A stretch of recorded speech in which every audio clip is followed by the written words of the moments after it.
It is time to turn raw abalone into my logo.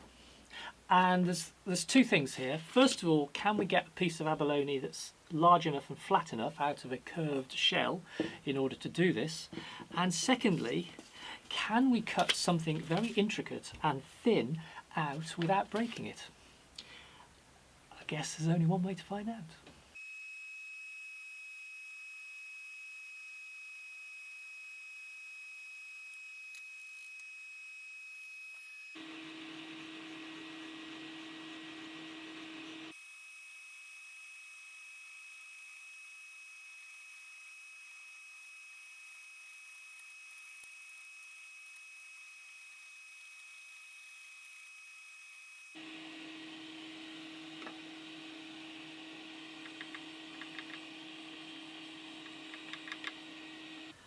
It's almost impossible to get this sanded flat without losing the corners, but that's okay.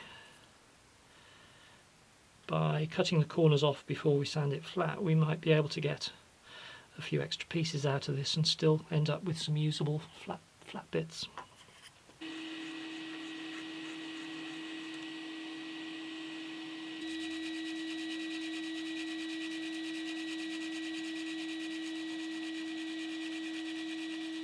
What I'm now going to do is I'm going to stick these pieces of abalone that I have sanded reasonably flat on the one side, not completely. That one in particular has quite a concave surface, and that one, oh, this one is the worst one. But I'm going to stick them on here with double-sided tape. Right, stick them on here.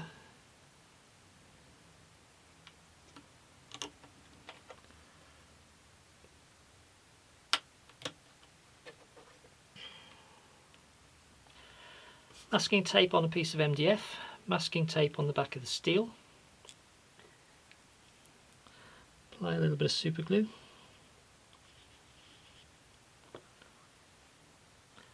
And stick the two together. And this way I'll be able to easily get the steel off the MDF. And the abalone I can hopefully soak off the double-sided tape. And that way I don't risk breaking the abalone by trying to pull it off some very sticky double-sided tape. I am wearing a respirator for this, although the dust extraction is quite good.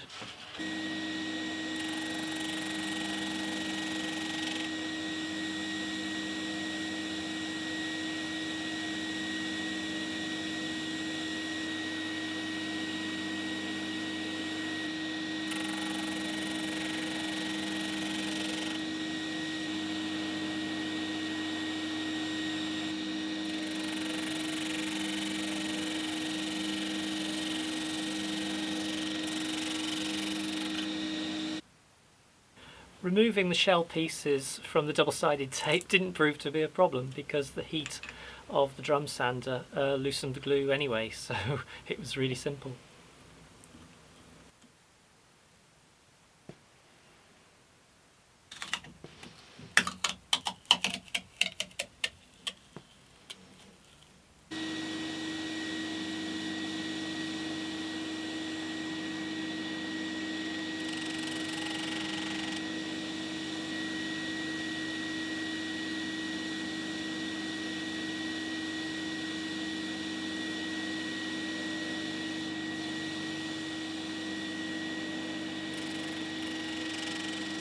Well, as expected, one of the pieces was a write-off because it was just too curved to be able to straighten out.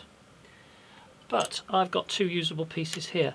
This does have a slight dip just here, but in fact is probably still usable because the dip occurs in the middle of the G. So I can probably still use that as a logo on a future guitar.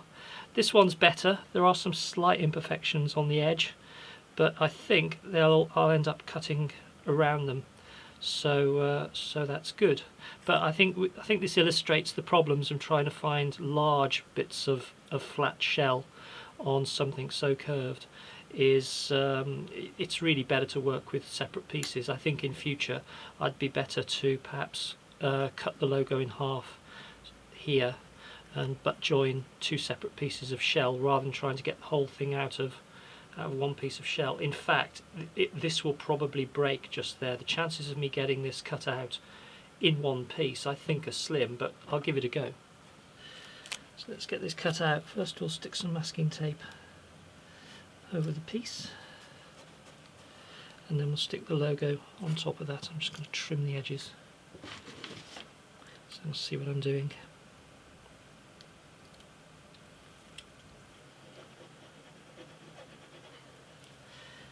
Let's try and get it spread around.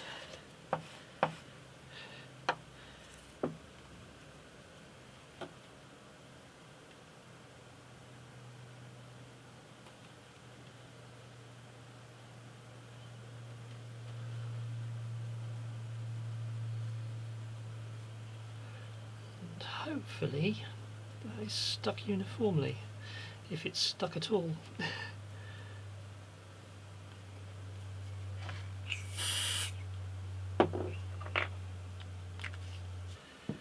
First thing, I'm going to very carefully drill a hole to make piercing cuts.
I'm going to lose this little, I don't know what you call that in typography, but it in theory it's the end of the upright in the G, but I don't think it really buys me anything. So particularly it's not as we've got the A merged into it.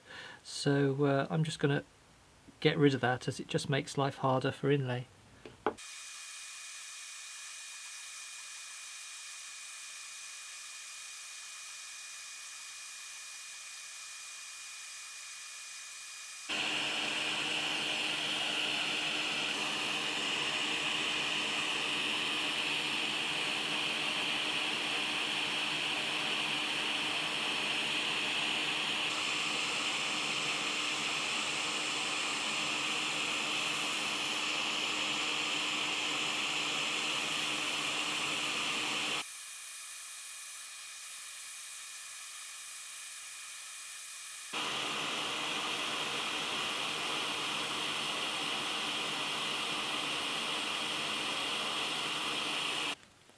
These are the blades I have been using. These are number 2/0 super skip tooth blades from Pegas. I've gone out and bought some metal cutting blades, number 0. These have more teeth per inch. They aren't skip tooth, and I think will go a lot smoother. We'll give them a go. I'm going to saw out this bit now, and I'm going to go this way round, anti-clockwise if you will. The reason for that is that I'm always sawing into something that's fully supported. If I went the other way round, I'd be sawing into a piece that's long and thin and sort of hanging out on its own and likely to break. I am wondering when I'm going to break this, but we'll see. Been lucky so far.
You probably noticed that break. I didn't really stand a chance because there's a fault here. The shell was incredibly thin just here, but I don't know exactly when it broke. It wasn't at the end, it was earlier. It was already broken when I came to the final bit. But the thing you've really got to be careful with is the upstroke, because then it isn't supported. During the downstroke, everything's supported, but during the upstroke, that's when you've really got to be careful. I don't know whether I was not careful, but it broke. But that's okay. I could try to glue it back together, actually, or I could try and inlay it as a separate piece. But even if I glue it back together, it'll probably break again. So who knows? We'll see. But it's not going too badly, actually. I'm quite pleased with this so far.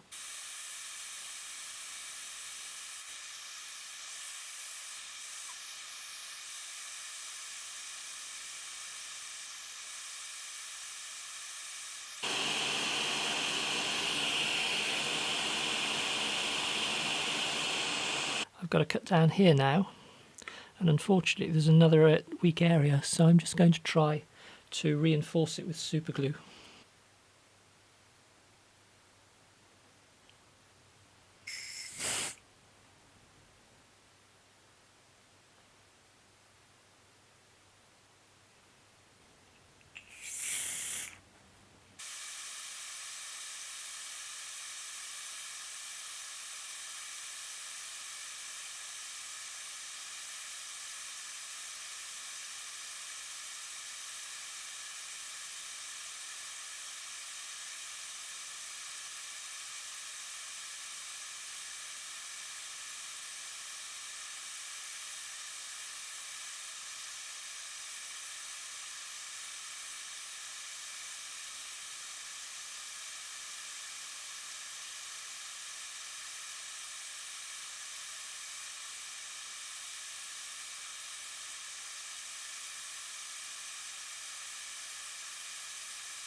I've got to very carefully remove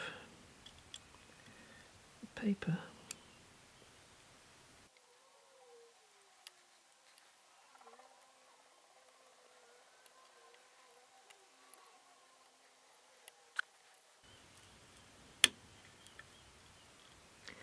And of course that comes away, but that was to be expected.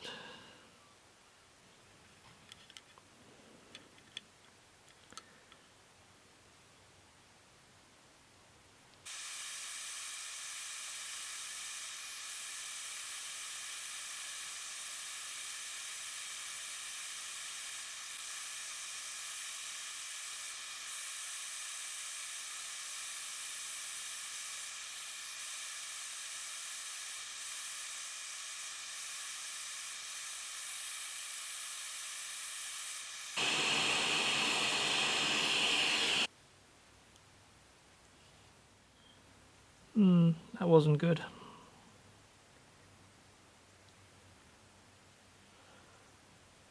I think I've just glued the whole thing to the greaseproof paper.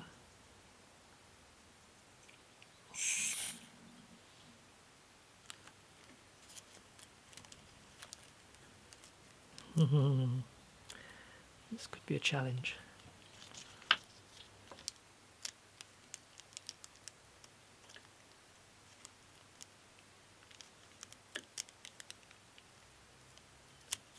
No, it's released. Unfortunately, I've filled up this whole area with super glue, which is not what I wanted.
Well, that went remarkably well. Okay, I did break it, but it was at a very, very weak part of the shell. There was barely any shell there.